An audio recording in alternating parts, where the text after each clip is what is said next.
Hey everyone, this is Daniel, and today's video is a continuation of my working with links in Power Automate approvals.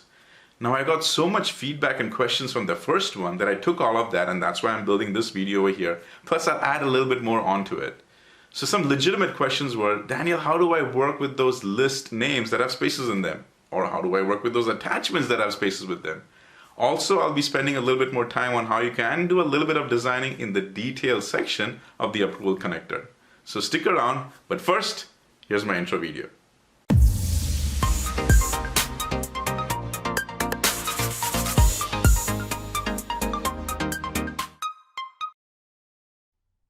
So let's get started. Now what you see over here is the exact same list I had used in the first demo. And as the name suggests, this is the list that has spaces in the list name. Now, to be more specific, let's take a look at that URL, because if you look at the URL right now, it has got something which is a %20. We also say %20. So keep that in the back of your mind because I'm going to be referring to that as the fix. All right, so I'll show that to you. But everything else is the exact same. Now the app, or the Power Apps Canvas app, is a very simple app, so I'm not going to spend too much time on that. But what it does do is it takes my entry, it takes my attachments, I go ahead and click on the submit, and then it goes and sends that to Flow. So the Power Automate Flow is where all the magic happens, and that's where I'll be spending most time. So let's take a look at that as well, all right? This is the one that we used the first time, okay? So I won't be going too much into it, but I will be spending some time going and editing it. So we'll spend some time on that. But this was the exact same flow. So now I go in and click on the edit, and as you will see, once we go in over here, the trigger is when a new item has been created on SharePoint list. All simple, all great. After that, there was just two variables we created. Both of them were string variables. One of them was to go ahead and grab just the link for the document, and then the other one was to go and create that URL. That's how it was. It's going ahead, actually it's the other way around. Go and create the URL, then we go and get the actual link made. Get managers was because I'm going to go ahead and send an approval, so it goes to my manager, goes ahead and grabs my name, the one who created it, it's my email, goes and puts in the get manager, and then grabs my manager name. Get attachments is a very important step because this is how I'm going to go and get all the attachments, and that's why I have to use the get attachments action. And then finally, inside the apply to, this is where all the magic happens, all right? I go and put the stuff in, grab the attachments, like you can see in the first one. I go ahead and use this very simple markdown technique where I go and put the display name inside the square brackets, go and use the absolute URI. The absolute URI is what I get from the get attachments over here, but the absolute URI needs to be in the curly brackets, and that's how the links work. Okay, this is the markdown technique of how it works in the Power Automate approval. This was basically something just to show you the set variable, to show you what the URI was. So I don't actually use it in this case. It was just used as a demo. And then finally, it automatically creates the apply to each, by the way, because that's just how Power Automate works. It knows that there can be multiple attachments. The moment I went ahead and added it inside a link variable, it automatically put the apply to each and you got the body. So if you look at the other video, it'll make more sense. Plus this has been there for a while, so it's not new. And then all said and done, I went ahead and used this concept for the approvals, and the approvals have gone ahead and gotten this link. So let's spend a little bit of time here though, because before we go and change the flow, what I have done over here is I've used some of the techniques that are available, that even though the detail section is marked down, you can get some formatting ideas to actually put some formatting in the details. So in the link over here, I've actually put in use in markdown Power Automate approval requests. So what it does is it gives you some ideas of what it can and cannot be done, and it gives you some syntax. But this is a very important section over here. It tells you what you can and cannot do because it is markdown. Markdown in layman's terms is that you don't have the full rich text functionality, but using a combination of a little bit of HTML code, you can get a little bit of formatting options in the detailed sections of this Power Automate approval. And also keep in mind, not all HTML works. So if you're really good at HTML, or you go to w3schools.com and you put all the stuff over there, it's not all going to work. It's very picky, it's very selective, hence the term markdown support. Okay, so what I've done is I've gone and taken a few ideas from here. I've also leveraged this section because over here, as you see, is that if you want a H1 or a header 1, like the highest header 1 level font size, then you put one hashtag before it. If you want a header 2, then you put 2 hashtags, so on and so forth. And it gives you an example. That first one, if I just put in one hashtag, then after that, I mean, if I use that, then all the text over here shows up as a header one. Same thing over here. If it's a two hashtags, you get a header 2, so on and so forth. So you're kind of getting the idea how that works. This is basically it. Same thing which happens with the paragraphs and line breaks. Now, you don't always have to do this, because I'll show you in the example that I have, is that I haven't had to use any of this technique, but it still works. So sometimes you got to leverage it, sometimes you don't have to leverage it, but I wanted to show that to you that this was the design, okay? So I've put this link in the description below. Go ahead and take a look at it. But this is actually how I've gone ahead and used it. So let's zoom into this a little bit and take a look. Now, as you know that this is an automated response system, and we know that just because of the way the emails come through, but just to leverage this markdown technique, I went ahead and put that into the stars. Like, you got to go ahead and put in the 2 stars. And also I went and put in the hashtag to get this effect. Now the stars agent actually goes in and gives me that bold effect over there. Okay, so that's basically what I did. But remember, now in here for the body, I didn't have to put in the BR for break line effect. I didn't have to put that in. That happens automatically. So it is a little intuitive. It does automatically give you some design functionality. But if you wanted to go ahead and give that, like for example, this table type of functionality, I want to give in a table that there is a table of title, there's a table of description, and below that, all of these things are coming through. I had to put in this pipeline, title, close the pipeline, go ahead and put in description, and then close it again. And then below, if you want to give it a little bit more effect of, hey, here's a new line, then I go ahead and add this. It's just a bunch of dots, and then go ahead and put in the colon, and then go ahead and put in another pipeline. And then after that, you can go ahead and get in the dynamic section of it. The dynamics for the title, for the description, these are ones coming from SharePoint. And then it falls into that table structure. And here are the links, again, pulls that in. And then I ended with that section over here. Now this underscore gives me that italics type of a look. And that's how I'm able to go ahead and leverage that. And then finally also went and added the asterisk to go ahead and give me that effect of the bold text over here. So this was just an idea of how I can go ahead and do a little bit of formatting, even though it's limited, a little bit of formatting thanks to this article that's been given over here, and you can go ahead and leverage that. So before I go and make any of the change, let's just go ahead and run this flow so you can go and see how this design in the description or the details looks. So let's make sure I go and save it, and then I'll go ahead and wait, it's saved, and we'll go outside, and we'll put in an entry. So I go back to my app, and I'm going to say, a Friday night engagement. The folks get together for the weekend starts. Just something that I come up with, and I'm going to go ahead and put in an attachment. So I'll put in some 2 attachments. I'll put in this one because that we think should work because it doesn't have any spaces in between, but we'll also go ahead and put in, say, this one. All right, actually let's just put one right now, the one which intentionally we know should not work, which is the monthly budget tracker, because it has spaces in there. Click on that, click save.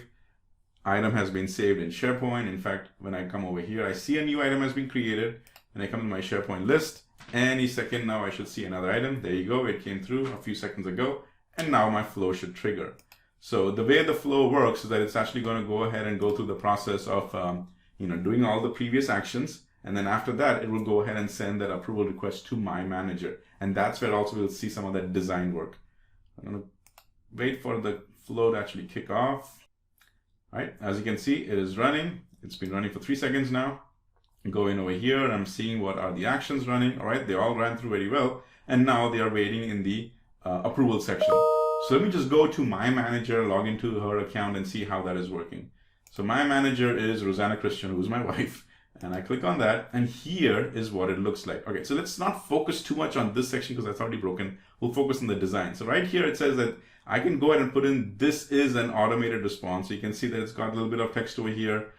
The table format worked in a little bit. I was able to get that bold / italic sign. So there's a little bit of formatting functionality does available, and I was able to go and leverage it. All right. So that was just the formatting piece. I want to show you something different also.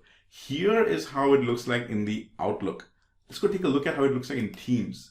So in Teams, this one you see is the exact same approval that has come in. When I go and click on that approval, and it shows up over here, the Friday night engagement, when I click on it, you see how here it's got a little bit more better effect, because remember this line was not there in the Outlook, but it shows up over here. So yes, you can go ahead and do that markdown, but depending on where you do it, inside Teams or you do it inside, see it in an Outlook, the look and feel is a little bit different. There's that slight change, but all in all, you can still go ahead and use that markdown documentation, whose link I put below, and the demo that I showed you just a few seconds ago, that yes, you can go and leverage that. All right. Well, now let's take a look to see what happened to this link. All right. So we know, and I've already talked about this in the previous one, that this will happen. And a great example name is two things. First of all, the list name itself. See how there's a link. You can see right up over here that link really breaks. The link breaks because the list name has changed. The list name has spaces in there, like list, space, name, space with spaces. So that's one reason why it broke. If I'm able to fix the list name, which if the list name was already fixed and it was great, the other place it'll break was right here in the monthly budget tracker. So it breaks because of these two reasons. And we've got to come up with a way to fix this, because in a perfect world, you will be able to build a new list. And that's when you can go and make sure that the list name doesn't have spaces. But in a regular everyday world, you might be using an existing list to add flows to it, to go ahead and add a canvas app to it. And in that case, you got to work with such problems. And I'm going to show you how the trick is. So let's now go ahead and now fix the flow, because the form doesn't need any fixing. It's the flow that needs fixing. So now I'm going to come back and take a look at our flow. The flow has run, and I can go ahead and complete that by approving it. But I'll come back now to our flow. And in my flow, I am going to now edit it. I'm going to do some manipulation, some changes over here. And in our changes, we're going to use a very important expression, flow expression, that's called replace. So a couple of things remain the exact same. We will still need these variables that are initialized, so we'll go and use them. Manager section will go and keep all of that. The main fun is going to happen right inside the apply to each. Now in the apply to each, I'm going to first go ahead and actually grab the absolute URI, which is basically the URL, and I'm going to temporarily go and put that into a compose button over here, a compose action. And the reason for the compose action is this. If I come in now and I go ahead and drop the say the compose, I'm going to put that compose in, grab that, put it over here. In the compose, I want to go ahead and now put in that absolute URI. Okay, I'm going to temporarily place that here. And the reason for that is because in my any of these formulas, the moment I go ahead and do a replace, I add the replace, it is not able to see this absolute URI. And I'll give you an example. Like I'm right here inside this, when I go ahead and put in my expression for replace, when I get the replace, all right, and I go out, come back in, come over here and replaced.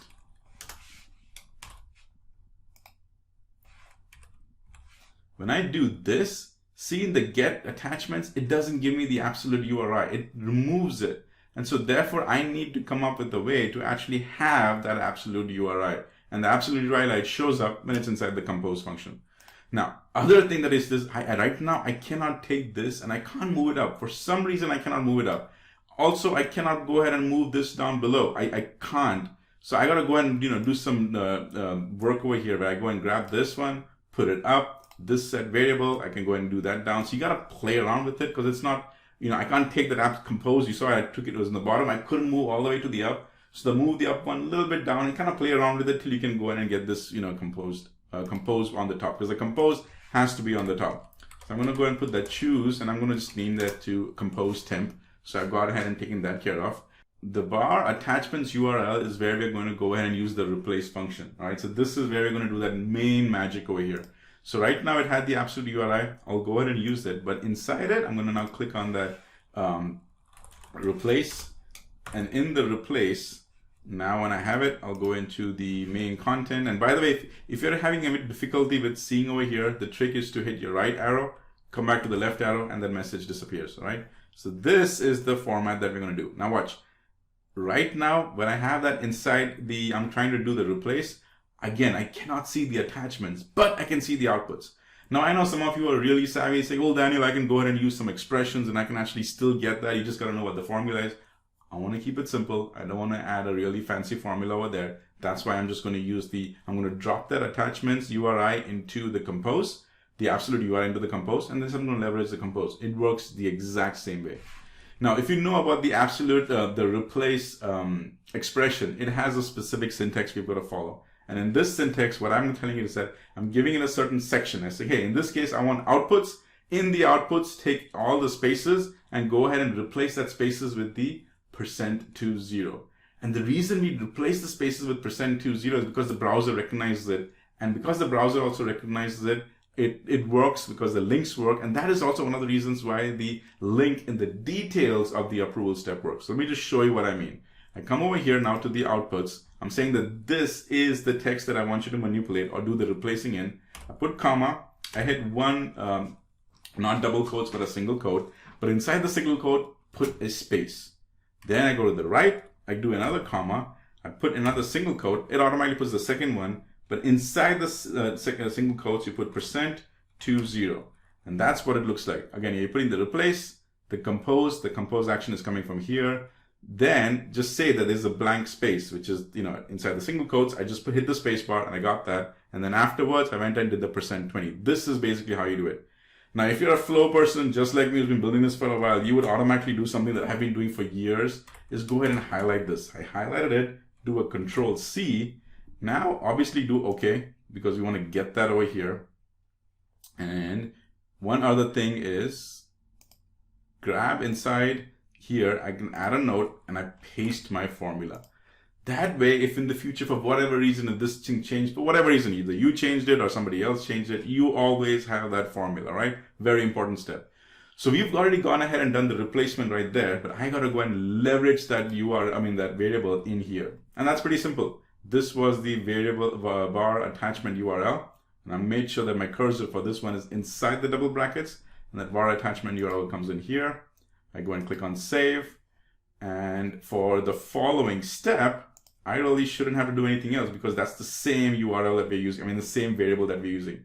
So now that it is saved, let's go and do another test to make sure if this thing works. I'm going to go out of here. Let's go back to our form and we will say barbecue night at the parking lot. This is our monthly event to meet and greet. Okay. Here I'll put in, let's say go and put in my 2 attachments. I know that I've got a report description, so I'll go and add that. I'll go and add the one, that pesky one, which has all of that spaces here, monthly budget tracker data. All right. Do that. So I've got both of them. Go and save it. Yes. Goes ahead and saves it first to the SharePoint list. So let's go validate. Right here, the SharePoint list, it'll come up. Did come up. Flow should trigger off. So we go and wait over here. This was the first one that ran. See, it was 8 minutes ago. There should be another one that will come over here any second now. And there you go. Here's the next one. Go ahead and click on it. We'll just make sure everything is running, that we didn't have any mistakes or anything like that. It looked like it went through all of it. Great. It's doing an apply to each. That went through. In fact, I don't know if you heard the ding, but all of this went through, which means the formatting has worked. At least the syntax has been good. We didn't have any errors. And now it's in the approval step. So let's go and see what my manager is seeing now, right? So here it is. First, let's go and check her email address. In her email, barbecue night at the parking lot is there. And that came through, and voila, we only had one attachment come through, which is right there. Well, why is that? Because that was one of the questions I was getting too. Is because we made a little mistake in our flow. We went ahead and did an update. We should have done an append. So let's go make that fix right there. Because that was actually one of the questions I was getting asked, is that, Daniel, I'm only getting one. Even though I've added multiple attachments, I'm only getting one. Why is that happening? And that's because I had spoken about that in passing, but I didn't actually show it to you. Right now, I'm going to show it to you. So let's go into our flow. So right here is our, let me go into my flow section here. And I will go ahead and now edit it. And in this step, inside the apply to each, right here, I'm going to replace that from a setting the value to I'm going to go ahead and do an append. So that was the step. It didn't show that last time, but that question came up. So I'm going to do an append to the string variable. Just make sure it's the same one, which is right here, variable links. I'm going to actually do a Control-C, copy and paste it here. Looks like it's good. Let me just grab that name. Set attachment links variable. We'll go and delete that. Delete it. Here, I'll rename that to append to set attachments string. Yep, string is very good. So now that we are appending the same variable, we don't have to do anything else because over here, all the other steps is. The trick is change that from the set to the append. So I'm going to click on save, right? So click on save. Cool. Go back to the left. I'll go ahead and actually cancel both of these. That way I don't have any confusion going on. That was the one that just ran. And now let's go and again, canceling it is not a requirement. I just did that for the sake of this demo, right? Just want to make sure you understand. But that the last one that ran successfully. So I'll go ahead and it was actually canceled. So let me go and resubmit it. Just make sure it was the right one. Yeah, it was actually canceled. So I'll go and resubmit that. Resubmit.